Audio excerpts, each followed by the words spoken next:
our second day in Lusitani, Manila. Bukas ay pauwi na kami ng Netherlands. Nasaan na yung mga kasama ko? So, yun. Lalabas kami. Kakain kami. Pinagkakamalan ko palagi na salamin. Ik dacht dat dit is in een spiegel daar, maar dit is een echte ingang.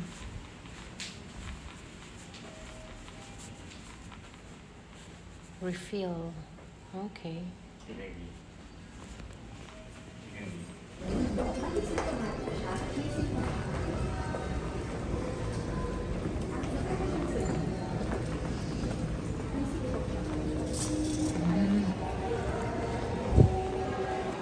Super linis dito.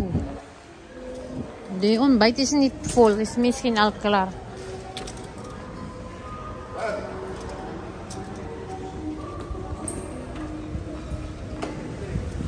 So ayan, nasa labas na kami. Ang linis-linis ng labas. Tapos nandun na yung ano, andun na yung mall.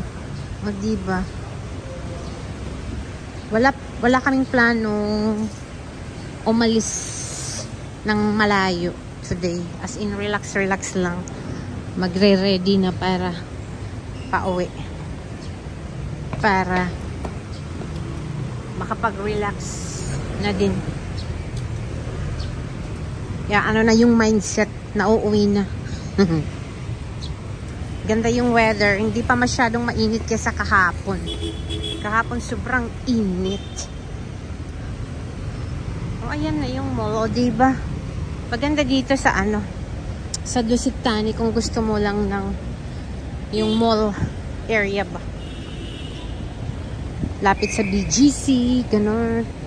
May Glorieta din dyan. Connected yung mga mall. Mamaya masagasaan tayo. Well, nag-vlog. Oh. Ayan, SM Makati na, diba? And for lunch, Jollibee. Tapos, ang dinner namin later, ang plano namin, ay sa Shakey's naman kakain. Siyempre, kakain muna tayo Jollibee Shakes before umuwi ng Netherlands. At dito kami sa Shakey's. Dito kami magdi-dinner. So, pagtakbo insa. Dito kami magdi-dinner. Ja.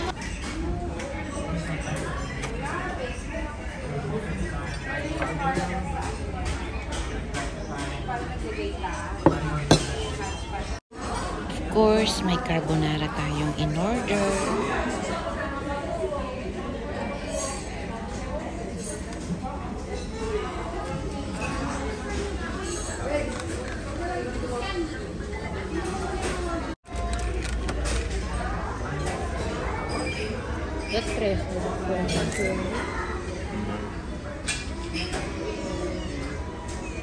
Pizza.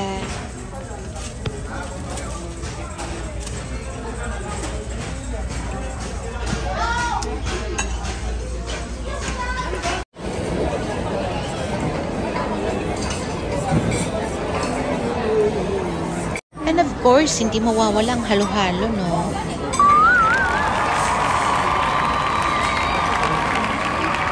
Man yung araw ng flight namin papuntang Netherlands. So, breakfast muna sila. At kami naman ni Baby, ni Bunso, Jollibee yung tinira namin breakfast. Pabalik na tayo sa hotel kasi kailangan nang mag-check out.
We are checking out already and we're going back today.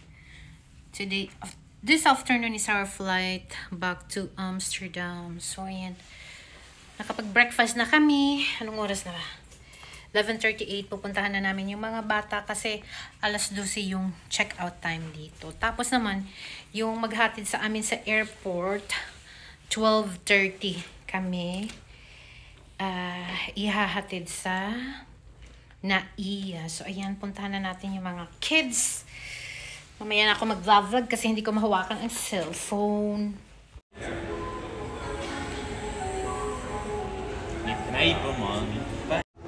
Ito yung labi ng Dusetani. So, ayan, ihahatid na kami ng Dusetani shuttle bus papuntang airport. Ganito talaga kami pag nagbabakasyon kami. Yung gusto namin, susunduin kami ng hotel sa airport, tapos kung pabalik na kami, ihahatid naman kami. Sinasama namin yan sa booking. Para sa amin, maganda na organize yung bakasyon mo. Yung hindi ka na mag-aabang ng taxi, tas alam nyo naman sa Pilipinas, lalo na pag hindi mo kabisado yung lugar, Diyos ko, kung saan-saan ka dinadala hanggang yung bayaran mo ay malaking halaga na. At ito na yung moment na mapapaisip ka na back to reality, tapos talaga yung bakasyon. Dito mo na mapagtatanto ang lahat ng ginastos mo during vacation.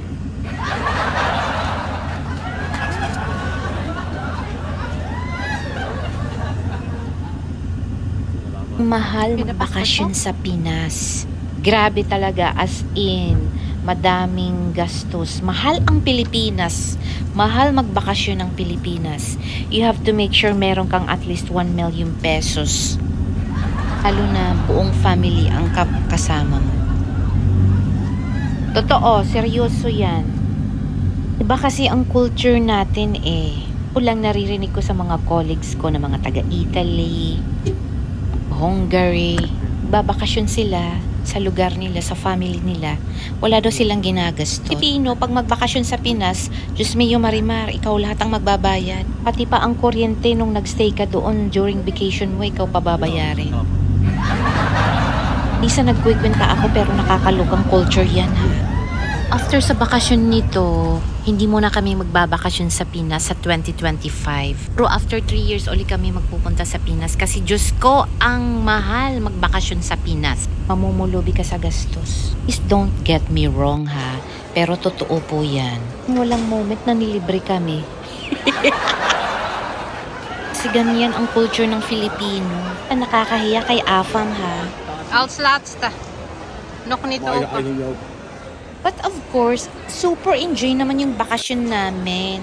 Maski super magastos. Sabi ko kay Mister, next time na magbakasyon kami sa Pinas, we will make it simple. Ng mga Pinay na nagbabakasyon, ganito yung mga hinain nila pag pabalik na. Nagre-reklamo na sa ginastos. Mahal magbakasyon sa Pinas, parang mamumulubi ka sa gastos. Kakaloka, diba? Yung 1 million. Siya, tama na magreklamo, uwian na. Totoo yung mga sinabi ko ha. I'm sure na experience din yan yung mga Pilipino or Filipino na nakapag-abroad pag nagbabakasyon ng Pinas. Sila talaga lahat ang gumagastos. Nasa eroplano na tayo, kainan na naman. Silipin natin what's inside.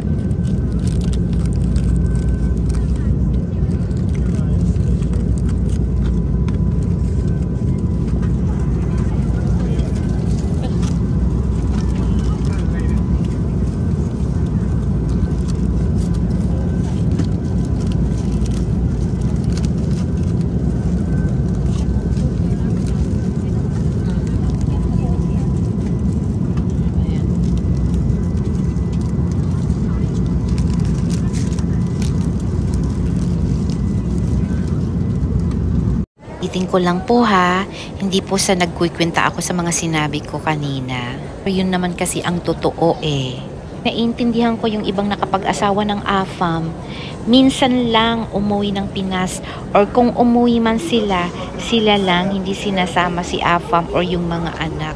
Alam nyo, after magbakasyon, after sa 3 weeks vacation, enjoy, enjoy, enjoy. Happy, happy, happy doon, happy dito, kain doon. Pagbalik ng bahay, pagdating ng bahay, Diyos ko, labadami, labahan. Ang daming labahan. Maski yung ibang mga damit namin na nilabahan na, nilalabhan ko ulit dito pagdating. Alam niyo mga lalabs, pag dumarating kami dito sa Netherlands, yung mga maleta namin, nilalabas namin, nilalagay namin sa garden muna. Oras namin, na yung mga maleta na sa garden lang kasi buksan namin ng konti kasi in case merong mga insect or cockroach na nakapasok sa maleta namin, you never know, in the hotel. Lalabas siya, so hindi namin madadala sa loob ng bahay. This moment, nasa Taipei Airport na tayo. Taipei, Taiwan.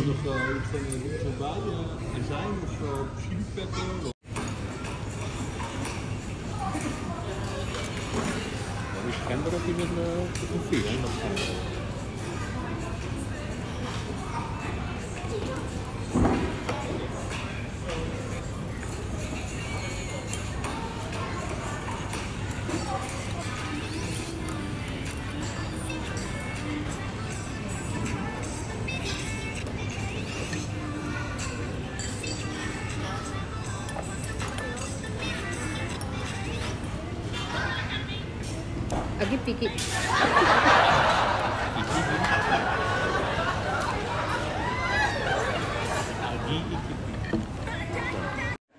Ito na yung laman ng aking maleta.